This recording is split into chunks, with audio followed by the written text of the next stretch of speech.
To the channel. तुमचं सगळ्यांचं स्वागत आहे तुमच्या व्लॉगमध्ये. आणि बाईंना जे आहे ते घरातली लक्ष्मी का म्हणलं जातं, अन्नपूर्णा का म्हणलं जातं, कारण तिच्याच हातात असतं की आपल्या घरात आपल्याला किती बचत करायचं आहे, मुलांना कसं वळण लावायचं आहे. पूर्ण घराचा जे भार असतो तिच्याच अंगावर असतो.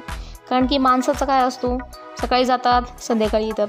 माणसं म्हणजे जास्त फक्त की पैसे कमवायची मशीन असतात, दुसरं त्यांचं काहीच घेणं देणं नसतं. कारण त्यांचं सकाळी गेल्यावर रात्री आल्यावर मग त्यांना कुठं वेळ भेटतो, जेवण करतात झोपी जातात, त्यांचं तेवढं सहभाग नसतो. मग जेवढं काही घराचं कारभार आहे तो असतो फक्त बाईची जबाबदारी, आपली जबाबदारी. आपण घरामध्ये पैसे किती जपवणूक हे करतो, किंवा आपल्या घरातली पूजा पाठ म्हणा, आपण घराचे जे काही पूजापाठ आपण कुळाचार करतो का नाही, घरातले येणारे त्यांचा मानसन्मान आपण करतो का नाही, पाहुणचार करतो का नाही, मुलांना कशी आपण वळण लावतो, ते सगळं जे काही आहे आपले मुलं असतात त्यांचं पूर्ण जे 90% जास्त जे परिणाम असतो तो आईचाच असतो. कारण आई त्यांच्यासोबत दिवसभर असते, आईचा सहवास त्यांच्यासोबत असतो. आणि आता माझ्या घरात सिलेंडर संपला होता, नेमकं हा झालं. आणि जेव्हा सिलेंडरची एकदा सवय झाली ना, मग असं नसलं की मग एक अनकम्फर्टेबल होतो, आंघोळ गेल्यासारखं वाटत नाही. त्याच्यामुळे सिलेंडर आल्यावर आंघोळ होता. आता मुलांना गोडीमध्ये सांगितलं ना बरोबर, आणि ऐकतात. माझा छोटा मुलगा हा श्री जे आहे तो गोडीने सांगितलं ना बरोबर तो ऐकतो. कोणत्याही गोष्टीचं म्हणजे काम करायला सांगितलं की तो पटकन असं काम, म्हणजे एखादं त्याला अभ्यास करायला बसवायचं आहे मला, कोणतीही गोष्ट रागानं मुलं अजिबात ऐकत नाही. तुम्ही पण हा ट्रिक वापरू शकता तुमच्या घरी.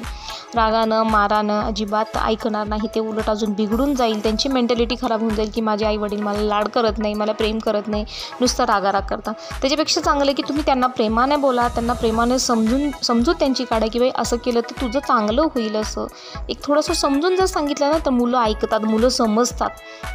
आणि त्यांना एक चांगली भावना पण येते की नाही माझे आईवडील मला खूप जीव लावतात म्हणून. असं मग मी त्याला प्रेमानेच घेते. थोडंसं मस्की मारू करावं लागतं पण ठीक आहे, मग ऐकतो लेकरू माझं. प्रेमाला सांगितलं की मारायची गरज पडत नाही, रागाराग करायची सुद्धा गरज पडत नाही. आणि आज खूप दिवसांनी मला कामामध्ये झालंच नाही, म्हणजे की आपल्याला लोणी म्हणजे तूप कडवायचं आहे. तुम्ही घरच्या घरी तूप बनवू शकता. कितीही दूध आणा तुम्ही, त्याच्यावरती फक्त साय काढून ठेवायचं आहे तुम्हाला, जर तुम्ही आत्तापर्यंत बनवलेलं नाही. मी अजूनपर्यंत एकदासुद्धा विकत्रीचा तूप घेतलेला नाही, घरातलं घरात बनतं. 70 रुपये लिटरचं दूध मी जे घेते ते आहे. आता ते वेगळं असू शकते तुमच्या सिटीप्रमाणे किती आहे काही नाही. मग 70 लिटर पण मी अर्धाच लिटर घेते. 35 रुपये मला एका दिवसाचं पडतं.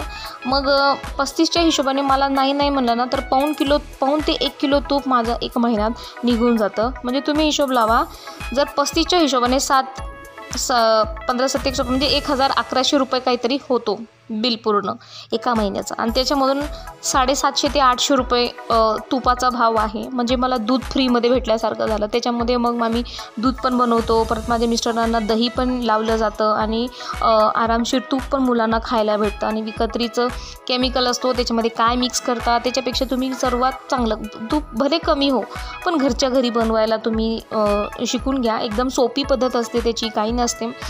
जे साय आहे आपल्या दुधाची ते आपल्याला फक्त जमा करायचं असतं. आता मी त्याच्यामध्ये दही अजिबात टाकत नाही. दही टाकलं तरी चांगलं, आणि मी तर टाकत नाही तरी पण मग तो आमचं साय येऊन जातात. आता कुठं म्हणतात की दही जर त्याच्यामध्ये नाही टाकलं मग ते आंबटपणा पकडत नाही, मग त्याचे तूप होत नाही. पण आम्ही कधीही मी कधीही त्याच्यामध्ये दही नाही टाकत, फक्त साय जमा करत राहायचे. फ्रीजमध्ये तसंच ठेवून देतो आम्ही. 15 दिवसाला 20 दिवसाला असं करते. म्हणजे थोडंसं जास्त असलं की मग ते एकदाच होऊन जातं, नाही तर थोडं असलं ना त्याला वेळ लागून जातं. आता हे 15 ते 20 दिवसाचं माझं हा लोणी आहे. म्हणजे एवढं निघतो माझं असं 15 दिवसाचं असं. मग चांगलं होऊन जातं. म्हणजे घरच्या घरी आपल्याला खाण्यापुरतं व्यवस्थित होऊन जातं. घरातलं शुद्ध अन्न आपल्याला भेटून जातं, आणि त्याच्यामध्ये आपलं दही पण मुलांना दूध होतं. मिस्टरांना तुमच्या घरी जर दही खाणार असेल तर दही होतं. घरच्या घरी तुम्हाला तूप खायला होऊन जातं, बाहेरला आणायची तुम्हाला गरज नाही कशाचीही. मग अशा प्रकारचे छोटे जे आहे ना, आपण पैसा कसं वाचवायचं, आणि त्यामध्ये पण आपल्या लोकांची जे आपले फॅमिली मेंबर्स आहेत त्यांची शारीरिक काळजी कशी आपण घ्यायची, हे सर्वात महत्त्वाचं आपलं कर्तव्य आहे.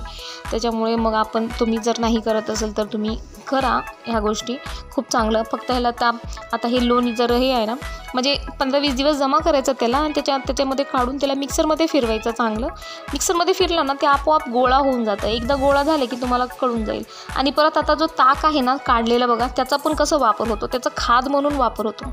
आता हे माझं जे कढीपत्त्याचं झाड आहे ना, एवढं चांगलं झाड आहे माझा, हा 5-6 वर्षात नाही त्याच्यापेक्षा जास्त वर्षाचा तो झाड आहे आणि एवढं सुगंध येतो त्या कढीपत्त्याला. तर का ताकाचं जे आपण पाणी टाकतो ते पाण्याने त्या कढीपत्त्याला सुगंध असं येतो. म्हणजे नॅचरल जे वास येतो ना कढीपत्त्याचा, ते वास त्याच्यामध्ये येतो आणि चव पण वाढून जाते कढीपत्त्याची एकदम छान अशी. तर ताक पण म्हणजे स्टार्टिंगपासून आम्ही ताकचा पूर्ण पैसा वसूल यूज केलेला आहे. त्याचं दही जेवलो आम्ही, दूध जेवलो, त्याचं तूप बनवलो. नंतर तूप बनवल्यानंतर तो जे ताक असतो ते टाकण्यापेक्षा त्याचासुद्धा वापर आम्ही झाडांसाठी केलेला आहे. ह्याला असं म्हणतात फुल पैसा वसूल. म्हणजे 1000 रुपयाचं जर दूध झालं ना तर 2-2.5 रुपयाचा मला फायदा झाला असं म्हणण्यात येतं आपल्याला. तर आता मी जे आहे राशनच्या तांदळाचे इडली बनवणार आहे, कारण उद्या रविवार आहे. म्हणजे आता तर तसं उन्हाळा चालू झाले की मुलांच्या सुट्ट्याच राहतात. म्हणजे प्रत्येक दिवस रविवारच असतो आपल्यासाठी, मुलांसाठी कधीही बनवू शकता. पण मग ठीक आहे, म्हणजे सुट्टीच्या दिवशी दिवसभर त्यांना खाण्यासारखं असं फील होतं, म्हणून मग मी सुट्टीच्या दिवशीच बनवते. तर आता हे प्रमाण काय असते प्रत्येकाचं वेगळं असू शकतो. पण मी काय घेते की 4 ते 5 ग्लास तांदूळ घेते, राशनचे तांदूळ जे आहेत ते.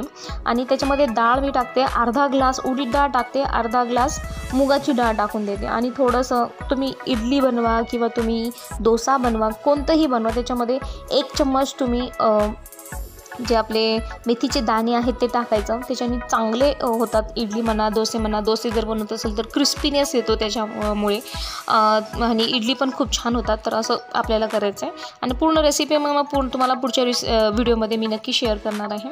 आता हे तर सकाळचे कामं झाले. मग म्हणलं की थोडंसं घर वगैरे झाडून आपले कामं थोडंसं झालं की मग आपल्याला पण दिवसभर थकवा होऊन जातं. नाही तर माझं कसं असतं, दिवसभर मला तर अजिबात वेळ भेटत नाही, म्हणजे खरंच वेळ भेटत नाही.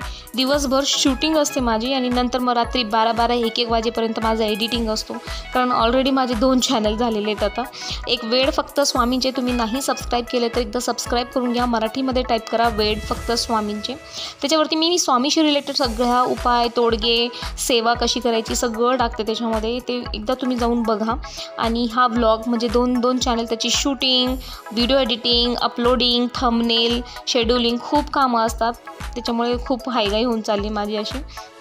आणि हे बघा आता माझं तूप तयार झालेलं आहे. असं काढून आपल्याला तूप कढवलं ना त्याचा मस्त सुगंध येतो. आणि तुपामध्ये काहीच असं पांढरं नसतो, म्हणजे तुमचं तूप झालेलं आहे असं तुम्ही समजून घ्यायचं. आणि सुगंध येतो ॲक्च्युली आपल्याला तूप हे घ्यायचं. मग आलं की तो तूप काढून घ्यायचं आणि चाळणीने, आता माझ्याकडे दुसरी चाळणी ॲक्च्युली मला घ्यायची आहे. पण तेच सांगते तुम्हाला की लवकर जाणं होत नाही बाहेर, कारण घराच्या कामामध्ये शूटमध्येच एवढं अडकून जाते ना की कुठं जाणं होत नाही.